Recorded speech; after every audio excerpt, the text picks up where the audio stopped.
জি, আমার মেয়েকে কেমন দেখলেন? মাশাআল্লাহ, মেয়েটা অনেক সুন্দর, কিন্তু মেয়েটা একটু কালো।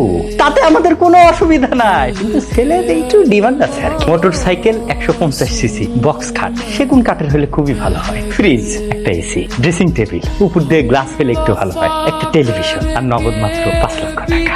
অনেক টাকার মালামাল, আবার নগদ 5 লক্ষ টাকা। এগুলো কি আমি আমার জন্য চেয়েছি নাকি? সব তো আপনার মেয়ের জন্যই চেয়েছি। এই যে টেলিভিশনের কথা বলেছি, আমি কি টিভি দেখি নাকি? আপনার মেয়ে বাসায় থাকবে একা একা, সারাদিন কি করবে বলেন? একটু টেলিভিশন দেখবে। আর 5 লক্ষ টাকা, এই টাকা দিয়ে আপনার মেয়ের জন্য শপিং করব, কেনাকাটা করব, একটু একসাথে ঘোরাঘুরি করব, এই আর কি। তা ঠিক আছে, কিন্তু বাবা, আমার সাথে একটু ভেতরে চলো তো, কথা আছে। হ্যাঁ, জান না। এখানে ডেকে আনলি কেন? তুমি ওদের প্রস্তাবে রাজি হয়ে যাও বাবা।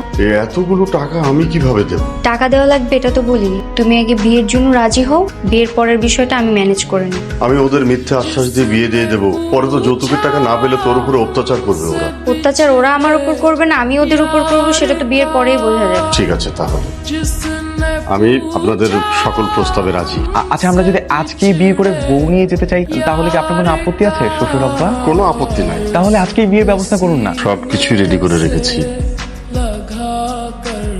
বিয়ের 3 ঘন্টা পার হয়ে গেল, এখন পর্যন্ত তোমার বাবার যৌতুকের মাল সামানা পাঠানোর কোনো খোঁজ খবর নাই। তার আগে আপনি আমাকে একটা কথা বলেন তো, আপনার এই ঘরে খাট, চেয়ার, টেবিল কিছুই দেখছি না, শুধু এই অর্ডারটা ছাড়া। ওগুলো তোমাকে নিয়ে আসার আগে আমি সরিয়ে ফেলেছি। তাই বলে এখনই সরাতে হবে? আমরা কি আস্তে ধীরে গোছাইতে পারতাম না? তোমার বাবা কি বলেছিল, বিয়ের সঙ্গে সঙ্গে সব মাল সামানা পাঠিয়ে দিবে, তার জন্য তো খালি করেছিলাম। কি রে, তোর শ্বশুর তো এখনো জিনিসপত্র পাঠালো না, কতক্ষণ ধরে অপেক্ষা করছি? তোর শ্বশুরকে ফোন দে, জিজ্ঞেস কর আর কতক্ষণ লাগবে। সে তো আমি কতবার করে ফোন করেছি, নাম্বারই বন্ধ। তোমার বাবার যে কি বিবেক!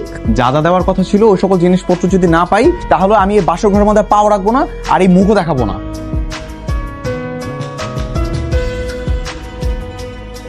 মাইন্ডেই নিতে পারতেছি না, করা দরকারটা কি? এই থাম, এইভাবে বাসর ঘরে বউ রেখে কেউ রাস্তায় এসে দাঁড়ায় থাকে? হ্যাঁ, চল বাসা চল। বলছি না যৌতুকের জিনিস ছাড়া বাসর ঘরে আমি ঢুকবো না, তুই বাসা যা। তা তুই আমার এখানে ফোন দিয়ে রাখছিস কেন? কি কারণে রাখছিস? এগুলি শোনানোর জন্য? ফালতু। কি রে, আর কোনো খবর পেলি? না আম্মা।